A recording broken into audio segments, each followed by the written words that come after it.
Hello guys, this is a short video about one of the best aspects of Path of Exile, and that is crafting. Traditionally, in our games, the gearing system works mostly in two different ways. The good drops either come from rare drops from big bosses, for example like World of Warcraft, or you progressively enhance a base set to increase an artificial number that represents the character power or defenses. In contrast, in Path of Exile, we craft our own items from scratch. We literally go from a white base with anything more than the defense itself to the endgame item that we want to get. The way we do it is by applying crafting techniques such as Beast, Mastercraft in the bench, the base currency itself, harvest, syndicates, etc. This is a total different paradigm because it requires planning. You need to know what do you want for your build, how much it will cost, an alternative path in case you don't get that item in midway, and what's the best way to get that item with the available tools that we have currently in game.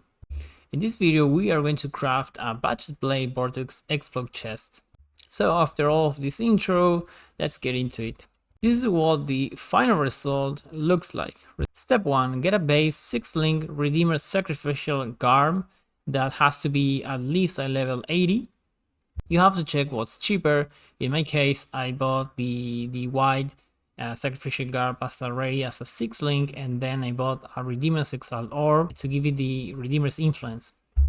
Step 2. Use alteration orbs to get the tier 1 increase aura effect mod, and you have to be sure that's the only influence mod present in the chest. Step 3. Buy a base crusader chest. It has to be a level 85 so we can roll the mod that we want to roll in the next step, and you don't need any requisites in the links and anything else like that. Step 4.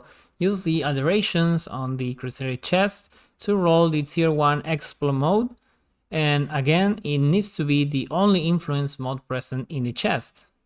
Just as a note, I have to say that this mod is quite rare. It has a very low weighting, so be patient because it can take a while to roll it. You can also get it in the trade side, but I checked when I was crafting this and the mod alone was already 2.5 divines. So it's much cheaper to do it yourself, but if you want to skip this step, you can just get it from the trade side. And again, be sure that's only the influence mod present. And final step, the step 5, we are going to use an awakener orb to merge both chests together.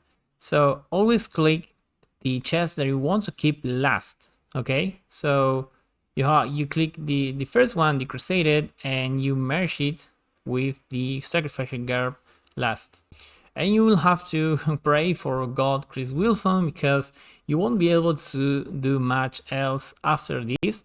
So you want to get the best mods as you can now, because that's how the chest will stay basically forever. If you have a free prefix, you can craft the life on bench, and you have a free suffix, you can craft resistances. And that's it for this project craft. We have the explo mode and the aura effect mod. Altogether, we in a base that increases our blade vortex level, so that's pretty good for the build. And if you want to take a step further, the next step is to elevate both mods, and then again with the awakener or merge them together. Have in mind that it involves more RNG, and you only have to use the maven orbs that each one is close to 1 divine, so the price will skyrocket a lot more than the currency that we used at this point. But obviously the chest will be much better, especially having the elevated explo mode. And that's it for the crafting video.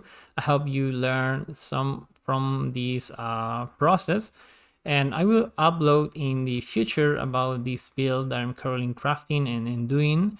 So see you guys in the next video.